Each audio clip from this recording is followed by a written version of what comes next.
Our next session focuses on addressing how the UK can support the most climate vulnerable communities in the world and support the loss and damage initiative being discussed at COP27. Moderating this session is the wonderful Bradlie Martz-Sigala. Bradlie was trained as a climate reality leader in Berlin in 2018. Bradlie is an expert in environmental management, international climate change law and policy. She is currently working as a researcher and coordinator at the University of Eastern Finland Law School Center of Climate Change, Energy and Environmental Law. Please join me in welcoming Bradlie to the stage.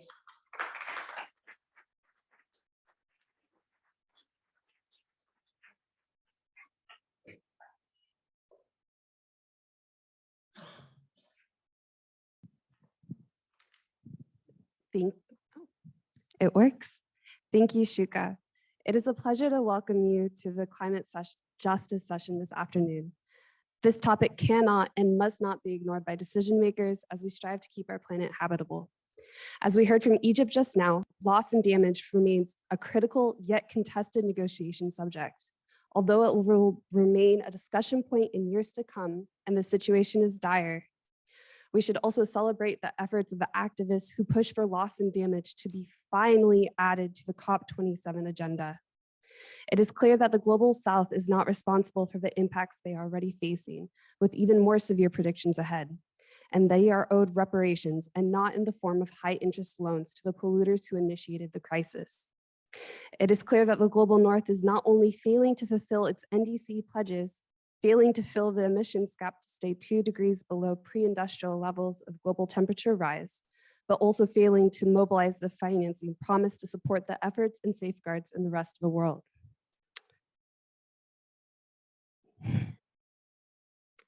While climate justice talks at COP27 continue into next week, we also have reasons for hope, as more climate justice wins around the world have started to snowball. COP only takes place once a year, but there are efforts happening throughout the year to bring it to justice. This includes recent climate cases in the UN Court of Human Rights and national legislations and litigations, and the thousands of litigation suits that have been filed to take place in the next 3 to 5 years. There's also been a significant rise in awareness of how injustices are intertwined with the impacts of climate change. With that in mind, we also know that injustices don't only take place at COP, but they're in our everyday life. If you've been impacted by the energy crisis this year, if you've had to make lifestyle changes, if you've had to pick up a new job or change your job, you might be more vulnerable than you knew. Today, we're in a community of like-minded climate people. This community includes individuals who are more vulnerable than others to the impacts of climate change. This includes women and girls, children, Indigenous peoples, elderly persons, refugees, national minorities, migrant workers, disabled persons, LGBTQ+, those living in poverty, neurodivergent, and more. But we all are bound by the impacts of climate change and what is to come. Collectively and by our individual efforts, we can also demand that policymakers are pressured to make decisions in the best interests of its planet and its people. In this next session, we will be hearing from climate justice advocates whose actions span from local, national, intergenerational, regional, and international communities and platforms. With that, it is my pleasure to introduce Pato Kelesitse, if she's online. So Pato is a project officer at the South African Climate Action Network and founder of Sustain 267. She is an advocate for climate justice with a gendered lens, using a conversation and communication as her primary tools. She's the host of the Sustain 267 podcast, a series of climate change and sustainability conversations with Africans to amplify their voices and solutions within the climate justice movement. She also serves as a project officer at the South African Climate Action Network, curator for the Global Shapers Community Gaborone Hub, and advisor at the Urgent Action Fund Africa. She's also a climate reality leader who trained in 2018 in Los Angeles, USA. So Pato, welcome. Hi, thank you so much, dear moderator. Hi, everyone. Such an honor and a pleasure to be invited to your space. I'll be taking you through loss and damage, the loss and damage facility, briefly what it is, why we need it, and what you can do to making sure that it becomes a reality. I just need confirmation that you can hear me. Yes. Okay, great. I'm in a classroom, so I'm currently doing some work around migration and climate change with the development agency in Austria. That's the background. Thank you so much for the introduction. So on loss and damage, as the results of the climate crisis become more clear with each passing day, and the conversations and demands for loss and damage are becoming louder, and it's becoming more apparent that we need loss and damage, there's a question of, can we really achieve climate justice, and can climate action be rooted around climate justice if we do not have a loss and damage facility? So a bit of background. So loss and damage are basically impacts, are the big impacts of climate change that are not avoided by mitigation, adaptation, and other measures such as disaster risk management. And it may be loosely understood as climate-caused destruction, such as the impacts of extreme weather events, so droughts and floods, that we've seen throughout the country. So the way that we see those manifesting is things like the impact on lives. We see migration, as we've been speaking about this week where I am, we see loss of lives. And then it's also got an impact on livelihoods. So people's businesses are lost, people's jobs are lost, infrastructure, roads being washed away, bridges being washed away, homes being washed away or just inhabitable, biodiversity, the droughts. We've seen, some of you have seen the shocking pictures of animals dried in mud that can't move. And with that are the even smaller animals. So all of that loss, all of that damage, cultural heritage. In some places, when you have a large scale of loss and damage, there's certain cultural heritages and lessons and knowledge and physical structures that will never be the same again and will be lost permanently. So IPCC confirms that climate change has already caused irreversible loss and damage, including in Africa, across the global north, and even across the global south, and even in the global north. And current and predicted costs to address loss and damage are enormous, with some sources projecting economic costs in developing countries to be between 290 billion and 580 billion US dollars annually by 2030. So that's in just 8 years. So clearly we're going to need someone to pick up that bill. Someone's going to have to pay for it. And that's the push for a loss and damage finance facility. So there are currently divided positions on the loss and damage facility.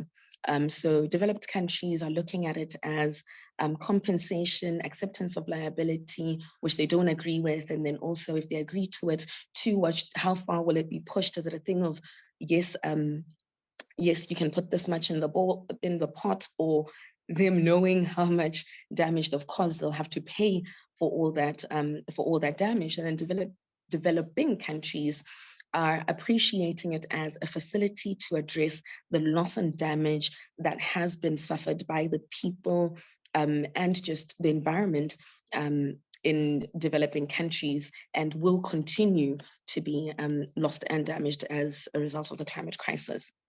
So the structure, I've tried to really make it simple because it's that. So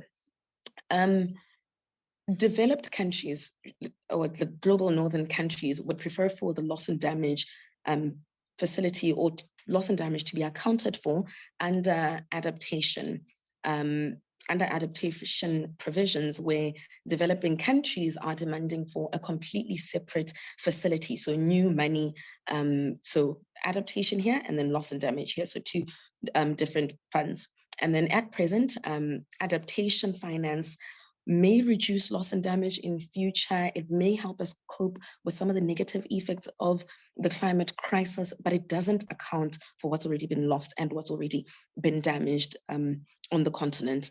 And thus a need for new money to address this problem that we're trying to newly address after years of it not really being addressed. So again, the examples I gave earlier of what has already been lost, it would go towards addressing those losses. So again, on why we need a separate facility. Again, on why we need a separate facility. A separate facility would be tailored to less developed countries that have been disproportionately affected by the climate crisis, although they've done the least to get us here. So I'm sure you know 3% and 1%. 3% is how much currently that, I'm going to use a lot of African statistics because I am an African. So 3% is the number, 3 to 4% is the number, is the contribution that Africa is currently making to emissions globally. And then historically, that number is 1%. So with those low numbers, IPCC reports do inform us that sub-Saharan Africa will be the worst affected and the global north will be the worst affected. So with a loss and damage facility, we're looking at a facility that would finance equitably, looking at those contributions, not only who was affected, but who caused it. And then explicitly at COP27, which is currently underway in Sharm el-Sheikh, Egypt, as you've heard earlier, the call is to provide a new support mechanism under Article 9 of the Paris Agreement, in addition to adaptation and mitigation finance to developing countries to address loss and damage. So this conversation is not new. It's trending now. It's gained a bit more momentum, but it's not new. I'm going to take you down the timeline a bit. I'm going to look at the timeline here. So first introduced in 1991 by the Alliance of Small Island States, proposing an insurance mechanism for countries vulnerable to rising sea levels, and then made an appearance again in 2007 at the Bali Climate Change Conference, and then was formalized in 2013 through the Warsaw International Mechanism for Loss and Damage. So some people will ask, why don't we just run with the Warsaw mechanism? So the Warsaw mechanism is put to address loss and damage associated with the impacts of climate change. However, it's being done under adaptation, currently under the UNFCCC. So yes, it's there, but it's not fulfilling the call of new money, and it's not addressing the loss and damages that have already been done that are separate from adaptation. So to give you an idea of how bad it's going to get, how bad it will get, the loss and damage occurring on the African continent to date has damaged biodiversity and erased centuries-old heritage. So if you look at Cyclone Idai that happened, mostly affected Mozambique, it affected Zimbabwe as well. This was in Southern Africa. You've got historical landmarks that were completely wiped away, never to be seen again. Over the past 50 years in the Horn and Southern Africa, there've been over 500,000 lives claimed by the climate crisis, with over 17 billion in expenses, according to the State of Climate report, which was by the World Meteorological Organization. So civil society has been making this push for a loss and damage facility, because we can't, as Africans, continue to lose like this without a provision for it. So what would this facility look like? For this part, I'm going to borrow from a discussion paper that was done by Climate Action Network International and a few partners who've been quite central in the push for a loss and damage facility. So there are 6 core principles of what would need to be included in a loss and damage facility. So international cooperation and solidarity, historical responsibility, and the polluter pays. So it must be just. I expanded on that a few minutes ago. Second one, new and additional finance. So under adaptation, more money. Under the new mechanism, new money.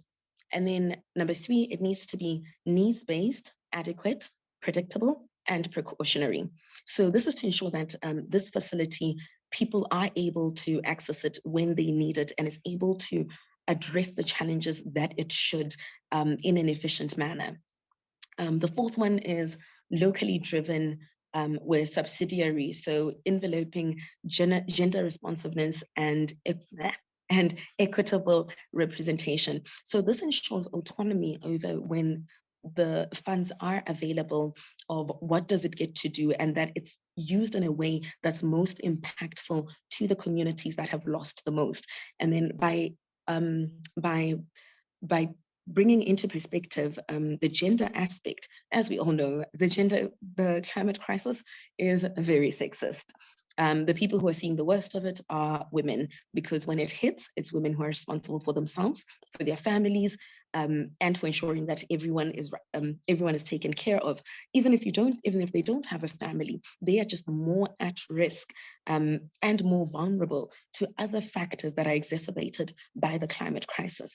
So by having a gender lens on this facility, it ensures that not only will it serve men, it will also serve women, because we always need to keep in mind that when something is put in place, and it's just put in place for the default human, it's men. The default human, I mean, you can look at this across a lot of different studies. When we're talking about just human, what usually it's accounting for men and not necessarily for for men, and not necessarily for women as well, and not the nuances of the implications of being a woman to certain solutions. And then the 5th one, it should be public and grant-based. Beneficiaries of the facility cannot be expected to get deeper into debt. We know that Africa has a debt crisis at present. We, as again, 3% and 1%, having contributed that much, our countries can't continue to go even into deeper debt to address challenges that we didn't create, to address loss and damages that we are basically victims of. So we need it to be grant-based. Otherwise, people who are as young as 3 years old, if we're taking out loans now, countries will be beneficiaries with people as young as 3 years old. In 20 years, they're paying debts for our actions, or actions before that we tried to fix by taking loans, which is really not, to say the very least, fair or just. And then the last one is it must be balanced and comprehensive. So with those principles, and I think these principles, if any of you work in finance, these are principles that should resonate across whenever there's an opportunity to disperse funding, to support people financially, so that the fund has maximum impact, or whatever resources availed has maximum impact. To date, loss and damage has been looked at primarily as a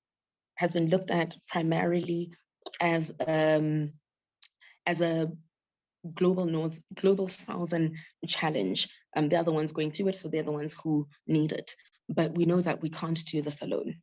So my call to action to you, having to share all that I just shared, which might be a little overwhelming, is for one, we need to keep in mind that not all climate action is climate justice, but we need to push for climate justice within the action. So as we come together to demand climate justice, also remember that we're all affected.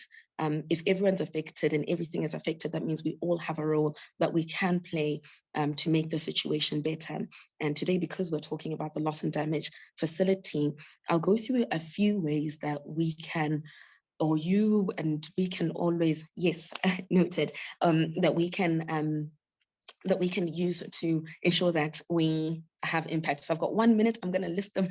I'm going to try to list them really, really quickly. So firstly, believe in your individual power to create change and to have influence. And with that individual power, when we come together, we have impact. So there may be students in the room. You can protest. You can call out your leaders and demand for a loss and damage facility. Voters, vote for whichever political leaders you believe will help achieve not only climate action, but climate justice.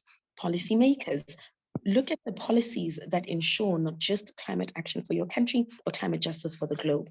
Content creators, the influencers, thank you for the content you give us, but also you've got following, you've got power, you've got an amazing skill of repackaging knowledge in a way that it's beautifully consumable into cute little pint sizes. Thank you so much for that. You can use that. Adults with financial power. While we wait for loss and damage facility to become a reality, provide flexible funding to movements as close to the ground that have suffered loss and damage so that they can at least begin, so that you can extend them a little bit of relief when it comes to having to live with loss and damage. And then as climate reality leaders in the room, mobilize and organize. An example of what we can achieve when we mobilize and organize is the fact that loss and damage is on the COP27 agenda.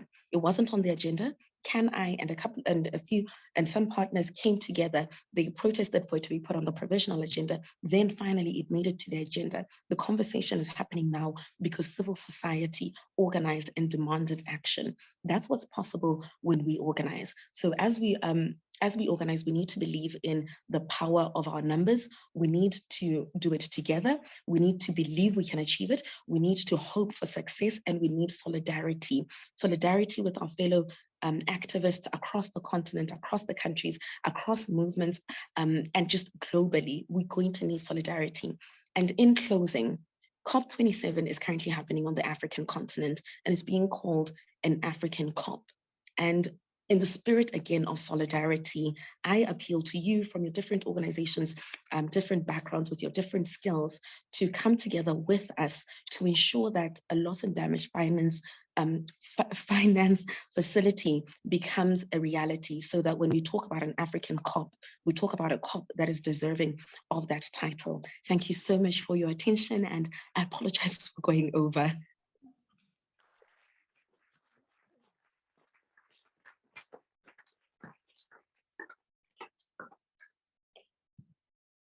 Thank you, Pato, for that really comprehensive view of what loss and damage actually is.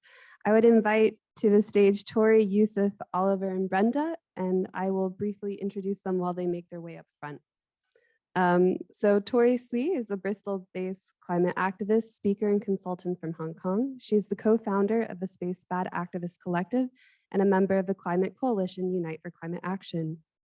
Her work centers around climate justice, making sure that climate policy, action, and organizing is intersectional, inclusive, and transformative. Her debut book, It's Not Just You, exploring the intersections between mental health and the climate crisis, will be out in summer 2023. Yusuf Baluch is an Indigenous climate justice activist. He started his activism after experiencing firsthand impacts of the climate crisis in his community. He is an organizer with Fridays for Future with his regional chapter in Balochistan. He has been campaigning against fossil fuel companies and banks such as the Standard Chartered. Oliver Payton is a president of the Warwick University Climate Reality Campus Court, the largest sustainability society in Warwick, which runs charity events, workshops, and more to raise climate awareness and campaign for a sustainable campus.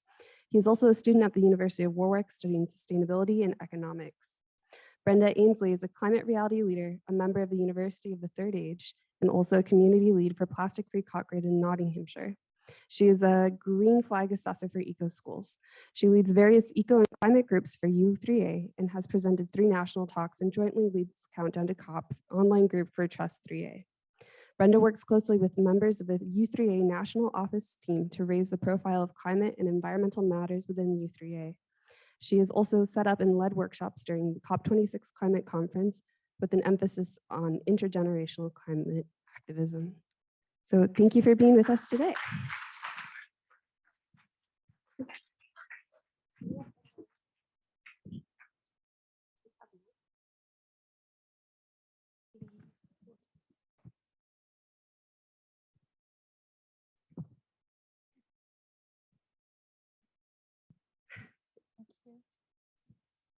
So I think I will ask you all the same question first. So what does climate justice mean to your community? And if applicable, what would loss and damage funds, how would they best be put to use? So maybe we go down in a row. I think a lot of older people around the world are uniquely experiencing some of the difficulties of climate change, and equally a lot of much younger people as well. So both ends of the spectrum, we've got like a really strong impact in groups of people who don't always hold a lot of power in their community, who are very often in this country, for example, on fixed incomes and finding it quite difficult to deal with what they've got to cope with right now. Yeah, I'd agree. And I think that for me, climate justice stems from representation, which is kind of what we've been talking about, marginalized communities, having voices, especially at COP. It's been called the African COP. The fact that they are getting increased representation is really important. I don't think we're at the point, well, clearly not at the point where there's full representation. Oh, sorry. I think representation of marginalized communities is just super important, and this being the African COP, as it's been called, is really important for groups like those that haven't previously had voices in climate change. So moving towards those is, for me, what justice means. So for me, I think coming into the realm of climate justice, we have to understand that those who are most impacted by the climate crisis and those who are not most responsible. And by virtue of that, we have to make sure that when we're talking about climate justice, we are centering the communities who have been most impacted. And for me as well, as a Hong Konger who relocated to the UK, democratic right is a very, very important aspect of climate justice for me. I think a lot of the time, when we talk about climate change, we don't see the intersections between different justice issues, but it is essential that those who have basic access to democratic freedom are those who are also part of this conversation, because without that, we cannot achieve a more just future. Yeah, I think for me, climate justice is coming from a background and coming from a place which has been most impacted by the climate crisis or other social issues, such as exploitation and long-lasting colonialism of global North countries. And because of that, still lots of exploitation are going on in our lands, which is resulting in huge migration of indigenous communities within my own communities. So I think the term climate justice I think Tori mentioned, is intersectioning with so many other issues like food justice, LGBTQ rights, and women rights, and other so many issues. So when we are talking about climate actions, I think it's so important to put climate justice at the heart of climate actions, because most of the times, especially people in global North, thinks that climate action is only mean reducing greenhouse emissions or stopping deforestation or like eating plant-based food. But I think understanding climate justice means connecting each and every issue with the climate crisis and trying to fight for a cause where we can uproot the system which is built to oppress people and which is fueling the climate crisis on a daily basis. Thank you all. And then maybe I would put the question back, and whoever wants to answer can, and we'll share the mic.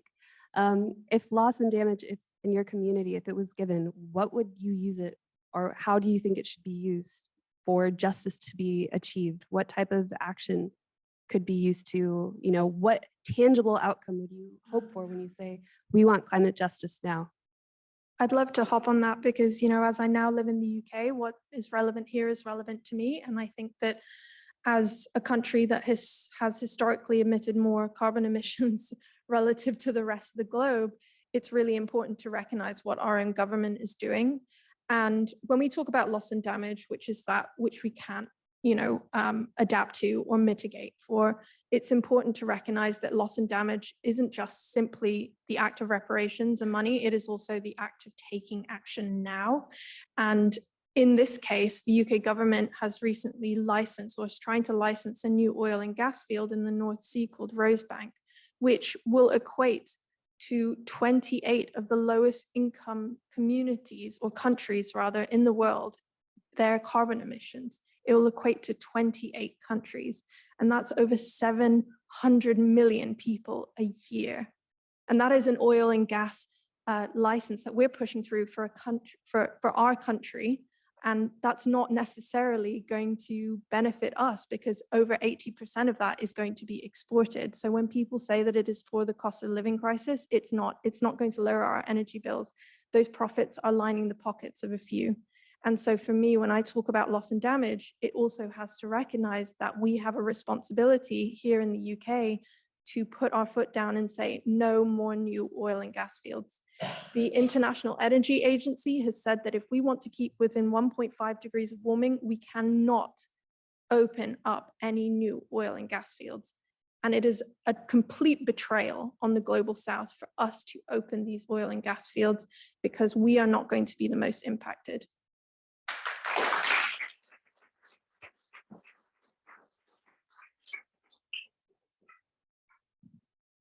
Thank you. And maybe to shed light on those who are the most impacted, what does climate, or maybe we can start at who are those in the community here in the UK? Who are the most vulnerable communities? Outside of the fact we know that inequity does not only exist at COP between different countries and different power behind nations, but then within our own societies, we have different classes. Everyone knows a single parent. Everyone knows someone who's maybe has issues with mobility. Everyone knows someone who's neurodivergent. I hope everyone here knows at least one woman in their life.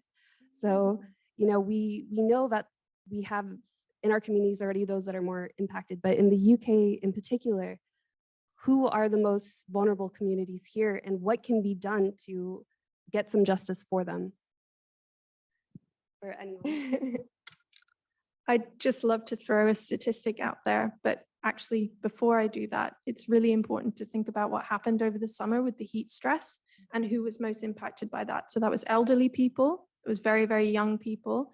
And also when you look at communities in the UK that are being impacted most, communities of color are those who live in neighborhoods where they're not as easily able to adapt. And it was estimated that 28% of people of color in the UK are at risk for heat stress compared to 9.5, which is the national average. So that's quite stark. And I think we should, recognize that this is happening right now. And a lot of people saw the effects of that this summer. Yeah, I think it's really hard to watch and listen to some of the stories we see in our own media about people having to make choices about whether they will heat or eat. And people in those communities that are most impacted are the ones generally with the least power to do something about it. And I'd like to give a call here for insulation. I think, all of those families in high rises, elderly people in, rather old housing stock in a lot of cases, decent insulation would make such a difference to their lives and, help them with that problem of whether to heat or eat, because it's not going straight out of the window and through their roofs. Yeah. So true. Would anyone else like to respond? Yeah, I think I can go. Talking about the people who have been impacted by the climate crisis within the UK are mostly people of color. I think people of color are being impacted because they are not receiving the same, same things that more privileged people are receiving in other areas. And also, I think it would be so important to talk about the fossil fuel companies which are continuously trying to continuously trying to contribute to the climate crisis. And I think that's the reason which is like where we are facing the cost of living crisis within the UK. And because of that, they're like, because of extracting more and more mining in the North Sea, or like talking about extracting more and more fossil fuels within the UK. I think that's one of the reasons which is fueling climate crisis, and the people who have been impacted are those who are most marginalized and the people of color. And so, yeah, I think. There's a really great report that was actually published a couple of days ago by Global Justice Now, which looked at the top 5 or the big 5 oil companies that exist and operate in the global north, namely Chevron, ExxonMobil, BP, Shell, and Total Energies. And it's so stark to read this, but they are responsible collectively for 11.38% of global historic carbon emissions. And last year alone, they made $170 billion worth in profit. And so if we're going to talk about loss and damage, we need to be looking at the organizations and the countries who have this money. And if we are to take money from these organizations through a carbon tax, it's estimated that they can provide between $32.5 to $64.9 billion a year. And that is life-changing. And I mean, those figures are quite hard to quantify. We're even going up into the trillions in terms of what Africa, the most vulnerable continent, needs in order for loss and damage. And if we think about that, we have to start recognizing who is most culpable. And it is these organizations who have continuously lied to the public, bribe politicians to get their policies through, undermine the science. And they're still doing this today. I mean, even just this year, the US court obtained by subpoena some documents which showed Shell trying to launch a communication strategy to show that they were not going to be culpable for the climate crisis, to the point where they even said in the document with the communications agency, do not give the public the impression that we are going to slow down extracting fossil fuels. That is what we're dealing with. And these organizations are not on our side. They are here to make money for as long as they can. And so I feel like they have a responsibility and a duty to pay up now.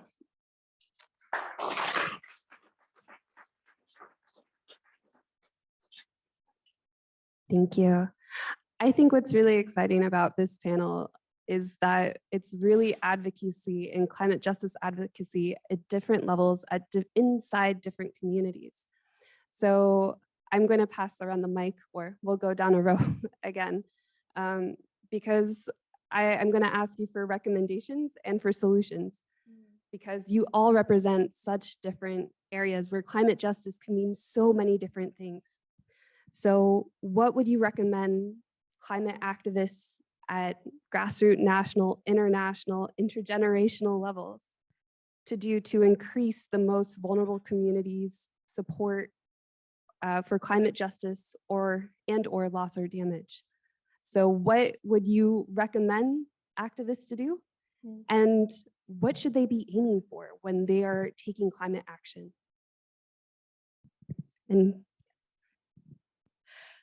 I think talking is a really important thing. I think activists or even people who don't really call themselves activists, but who are bothered about this, and there are lots of you here in this room today who would be in that category, need to talk about it. And that's what we did this morning. Seated around tables at the back of this room, people from different generations talking to each other, looking for common ground, looking for ways forward, completely going against, how the media would like to see us at each other's throats, when in fact we saw this morning that was most definitely not the case, and working together to solve the collective problems that are created by other people, like you've just said, that the powerful, the rich, and the people who've got a lot of money to make out of this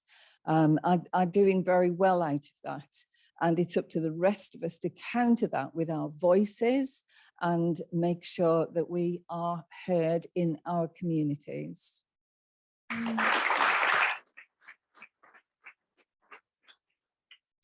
Yeah, so I'll speak from the perspective, I guess, of a university student.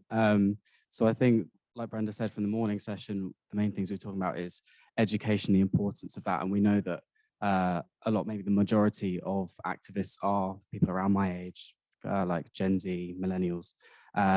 We have lots to fight for, but we're maybe too young and not represented in ourselves because we're not, sorry, we're too, we might not be represented yet, we're too young, we're still learning. But we're of the generation as well where Fridays for Future, we've got Greta Thunberg, we've got large activists. And I think the key that I've seen, at least from my perspective, is the growth of education. I mean, we are, Warwick in particular, we are the first or second university in the UK to have a sustainability dedicated department. And through the years, we've seen the growth of that department. The student numbers have increased dramatically. So at least I think for students, we have the ability to educate ourselves. We have the facilities for that with going to university and taking these courses and things like that. So for activists like ourselves, that's really important. That's crucial that we're very privileged for that, and we should acknowledge that as well.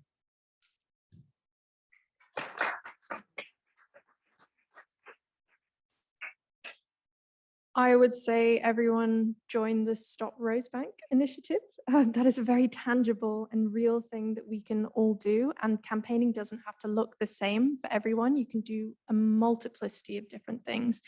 And, you know, if you need a reason for hope, Stop Cambo was the campaign that was launched last year, Cambo oil field in the North Sea, which was supposed to be run by Shell and Siccar Point Energy. We shut that down. This is within our reach. This is possible. And they are scared of our power. And they actively said that the biggest threat to potentially opening up a new oil field is the activists who are there trying to stop it, because they know that we can. And it has been done. Cambo was shut down last year. Now we have to stop Rosebank. That's 500 million barrels of oil. And it's in the licensing stage, so it's still in its infancy. We can stop this. And for anyone who's interested, I have some leaflets, so you can come and get me afterwards.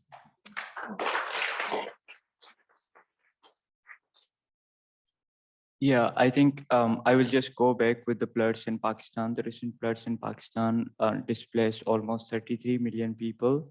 And it was so devastating that even most of the people can't imagine how it feels for the people in front line to be devastated by these natural events. And it wasn't the first time, neither it will be the last time. Just before 2 months before the floods, so many people died in a small area in Perku, which is in Balstan, small town. I think more than 23 people died because of not receiving proper food or not having access to clean water. But I talked about this because most of the times when something happens in Global South, Global North activists tokenize those natural events for their own benefits instead of talking to the depth of these issues. Because I see so many NGOs or I see politicians talking about loss and damage finance because the floods happening in Pakistan, but we need to have a proper accountability system where, of course, it's our duty to push leaders and push Global North countries for the loss and damage finance, but we need to realize that there is a huge corrupt system within Global South, and we need to realize that, and we need to have a proper accountability system, like where the loss and damage finance are going, if the communities are receiving enough support or not. Like after the recent floods, talking about my own community, which has been devastated by the floods, they received almost zero support from the government. The people were helping themselves and people were trying to volunteer to save people, and children were literally floating in the water dead. And it was so devastating that people, I think it's just because I'm talking it because most of the times when you do activism, it's not about something which you have never heard of. You need to listen to the stories from Global South. You need to listen to the perspective of Global South activists or actual people who have been impacted by the climate crisis, instead of going ahead and not getting to those stories. So I think it won't be beneficial, because when you don't know how it feels for the people to be at the front line of the crisis, then how it will be possible for you to speak about those issues. So yeah, I think it would be so important to start with even a small thing, and it could be awareness sessions, or it could be speaking to someone speaking to an activist or non-activist at the global south who have been impacted by any natural disaster events or any other issues in their own societies. And I think it's a kind of activism. Activism doesn't only mean to go into the street to protest, doesn't only mean to do anything which is very big. It can be anything, and it can be a small bit of thing. And yeah, I think you could just start from the beginning, and you could try to connect the issues that you're facing, such as cost of living crisis, try to connect it with the climate crisis and try to speak up for that. And that's kind of an activism. You can speak it to anyone, you can talk to anyone. But the most important thing is that you need to listen to the people from the front line. You need to hear their stories, and you need to understand how it feels to live at the front line of the climate crisis instead of like tokenizing people on that level. Yeah.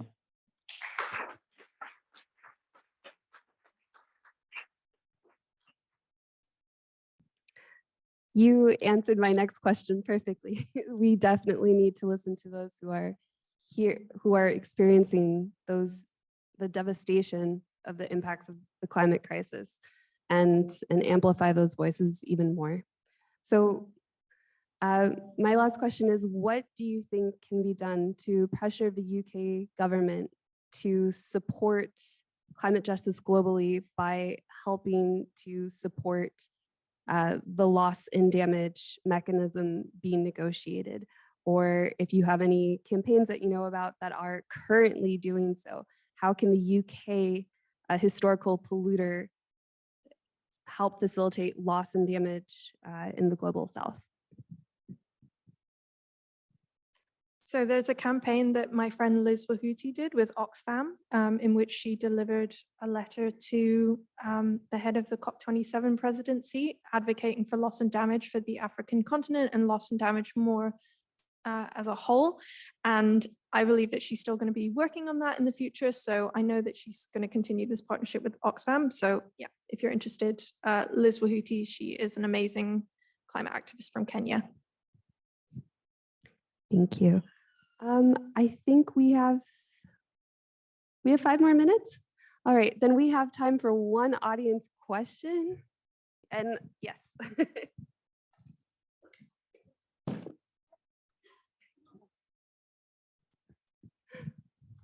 Hi there. First of all, thank you, all of you, for your inspirational and very passionate contribution to the conversation today, which I personally found very inspiring. Sorry, I'm a bit nervous. So I feel the elephant in the room is the Energy Charter Treaty, which is an issue regarding fossil fuels. It's an insurance policy that fossil fuel companies use. And unless we tackle that, I don't think many people know about it, but I would like just to promote the Energy Charter Treaty and for as many people here in this room to look it up, try and understand what it actually means and its impact. Because if we could take that carpet and literally take it away from the fossil fuel companies, it would make probably one of the biggest impacts that we need to make for things really start to turn around globally. So that wasn't a question. I suppose that's a bit promotive. I just, maybe the lady who talks about fossil fuels, maybe you'd like to. That's fantastic. Make some comment about that. Thank you. Yeah, that would be brilliant. And another initiative that I just remembered, which I can't believe I didn't mention it earlier, is the Fossil Fuel Non-Proliferation Treaty, which is spearheaded across the globe. Many cities have signed it. In fact, the last city to ratify it was Belém in Brazil, and then Vanuatu recently ratified it as well. You can all sign it. It's not just limited to cities and countries. It is a treaty that is actively advocating for the end of fossil fuels, and doing so, which actually incorporates some of what you just mentioned as well. So Fossil Fuel Non-Proliferation Treaty. So thank you, everyone on our panel. I think we had such a diverse representation today, and thank you for all you do, and please keep doing it. Thank you.